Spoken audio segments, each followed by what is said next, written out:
오늘 식사 자리는 평범한 날에 하는 그런 식사가 아니라 유월절 명절에 하는 식사 자리였습니다. 제자들도 이 유월절 명절이 어떤 날인지를 너무나 잘 알고 있었기 때문에 나름 화기애애한 분위기 속에서 식사를 할 수 있겠구나, 그렇게 기대했을 거예요. 자, 그런데 이 식사 자리에서 예수님은 제자들 가운데 한 사람이 자신을 팔아 넘길 거라는 폭탄 선언을 하신 거죠. 이 이야기를 듣는 순간 제자들은 아마 속으로 도대체 이게 무슨 소리야? 그렇게 생각했을 거예요. 자, 예수님이 도대체 무슨 이야기를 하는지 정확하게는 모르지만 제자들이 하나씩 예수님께 나는 아니지요? 하고 확인하듯이 물어봅니다. 나는 아니지요? 하고 물어보는 제자들에게 예수님께서 뭐라고 말씀하셨습니까? 자신과 함께 그릇에 손을 넣는 자라고 이렇게 말씀하시면서 누가 자신을 팔아 넘길 것인지 넌지시 알려주셨습니다. 자, 그리고 예수님은 자신을 팔아 넘길 자에 대해서 아주 혹독하게 말씀하고 있는 것을 보게 되는데요. 차라리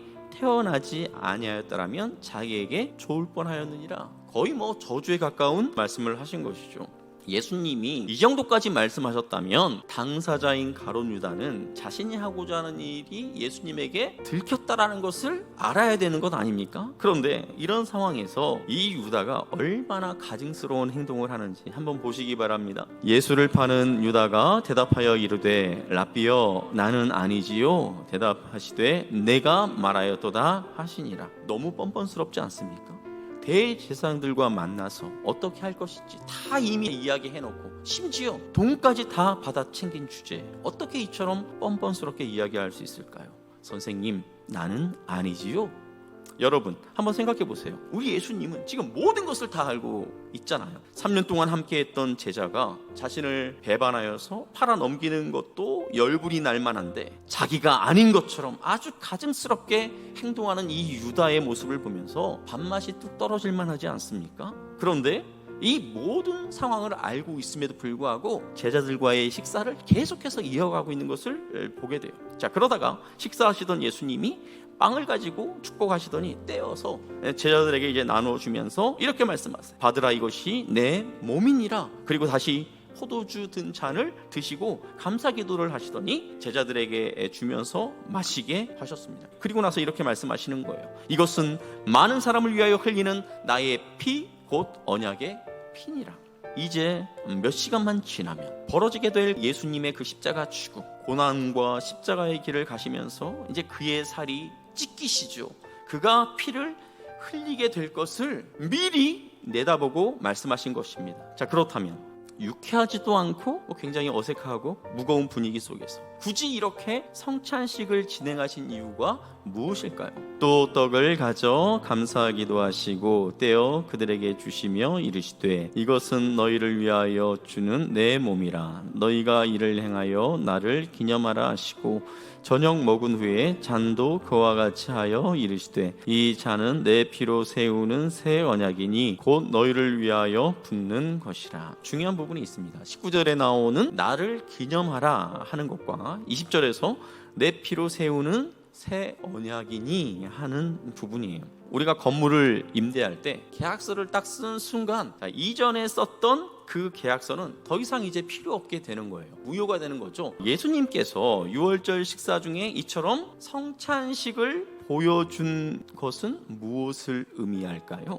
이제 너희들은 유월절 이 명절 지킬 필요 없어, 이렇게 말씀하신 거예요. 자, 그리고 이제부터는 성찬식을 통해 예수님을 기념하라, 예수님을 기억하라, 그렇게 지금 말씀하고 있는 것입니다. 예수님께서 성전을 헐라 내가 사흘 만에 다시 이 성전을 세우리라.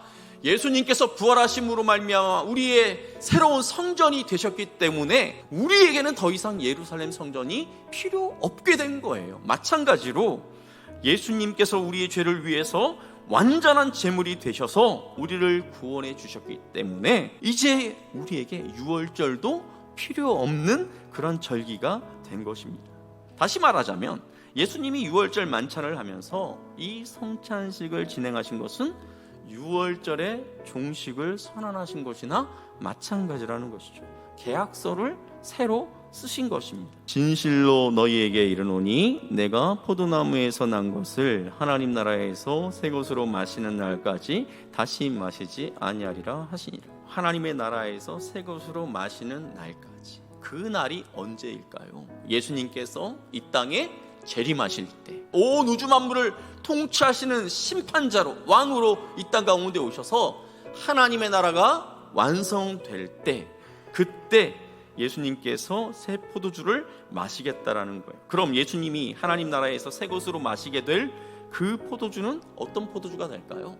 예수님께서 이 땅 가운데 재림하실 때 이 교회는 예수님의 신부로서 혼인잔치에 참여하게 될 것입니다. 바로 그 혼인잔치에서 마시게 될 그 포도주를 마시게 될 때까지 예수님께서는 마시지 않겠다, 그렇게 말씀하신 거죠. 그러니까 제자들에게 있어서 지금 이 유월절에 마시는 이 포도주가 마지막 유월절 포도주야 이야기한 것입니다. 그러니까 오늘 이 성찬식을 통하여서 예수님은 어디까지 바라보고 있는 거예요? 당신이 이 땅 가운데 재림하시 하나님의 나라가 완성될 그때까지를 지금 바라보시면서 말씀하고 계신 거죠. 예수님이 십자가에 달리시기 전 마지막 식사 자리, 우리는 이것을 흔히 최후의 만찬이라고 하는데, 사실 그 속내를 들여다보면 예수님에게는 참 불편하고 힘든 식사 자리일 수 있었겠다 하는 그런 생각을 하게 됩니다. 이미 예수님은 베드로가 3번씩이나 자신을 부인할 것에 대해서 알고 계셨습니다. 그리고 다른 제자들도 예수님이 잡히시는 그 순간 다 도망칠 것이라는 거에 대해서도 이미 다 알고 있었어요. 그럼에도 불구하고 예수님께서 어떻게 하십니까?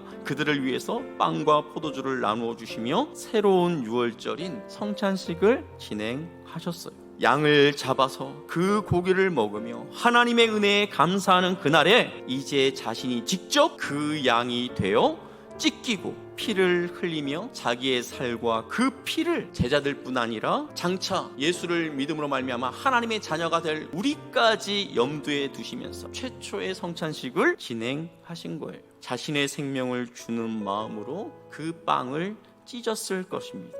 오늘 본문에 나와 있지 않지만 요한복음에 보면 예수님은 제자들과 이 마지막 식사를 하면서 또 한 가지 특별한 일을 하시는 것을 보게 되는데요. 저녁 잡수시던 자리에서 일어나 겉옷을 벗고 수건을 가져다가 허리에 두르시고 이에 대야에 물을 떠서 제자들의 발을 씻으시고 그 두르신 수건으로 닦기를 시작하여 예수님께서 더러운 제자들의 발을 일일이 씻어 주셨습니다. 그 발들 가운데는 자신을 팔아넘길 유다의 발도 있었고요, 3번이나 예수님을 부인할 베드로의 발도 있었습니다. 그리고 나머지 발들도 예수님이 잡히시면 다 도망칠 그런 발들이었습니다. 그런데도 예수님은 어떻게 하셨어요? 스스로 낮아지셔서 종처럼 제자들의 발을 씻어 주셨다라는 거예요. 그들을 사랑하지 않았다면 할 수 없는 그 일을 그 마지막 식사 자리를 통해서 하신 것입니다. 사랑하는 성도 여러분, 여전히 우리는 예수님보다 세상의 다른 것을 더 좋아하는 마음으로 가득하지 않습니까? 예수님을 모른다 부인했던 그 베드로의 고백만큼이나 이기적이고 악한 마음이 우리 안에 도사리고 있지는 않습니까? 우리 역시 예수님이 찢어서 건네주는 그 빵을 받아 먹을 자격이 없는 것은 마찬가지일 것 같아요. 주님 앞에 우리의 발을 내놓기에는 너무나 괘씸한 존재들일지 모르겠습니다. 자, 그러나 예수님은 우리의 이러한 모습을 다 알고도 우리에게 자신의 살과 피를 내어 주셨고 우리의 죄 많은 발을 그의 피로 씻어 주셨음을 믿으시기를 바랍니다. 우리 같았으면 역겹다고, 토할 것 같다고, 엎어버릴 것 같은 그 식사 자리에서 끝까지 당신의 사랑을 보여주셨다라는 거예요. 주님은 지금도 여전히 우리를 향해 사랑의 눈빛으로 말씀하고 있습니다.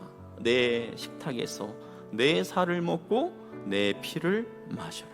사랑하는 성도 여러분, 여전히 우리는 약하지만, 여전히 우리는 이기적이지만, 여전히 우리는 넘어지는 그러한 존재이지만 예수님의 그 사랑을 묵상하면서 그분의 그 살과 피로, 예수 그리스도의 생명으로 우리가 충만해질 때 우리의 모습이 조금씩 예수님의 그 모습을 닮아갈 수 있을 줄 믿습니다. 저와 여러분이 이와 같이 예수님의 살과 피를 받아 누림으로 말미암아 예수님의 생명으로 풍성하게 됨으로 말미암아 날마다 조금씩 예수님을 닮아가는 주의 복된 자녀들이 다 될 수 있기를 주님의 이름으로 축복합니다.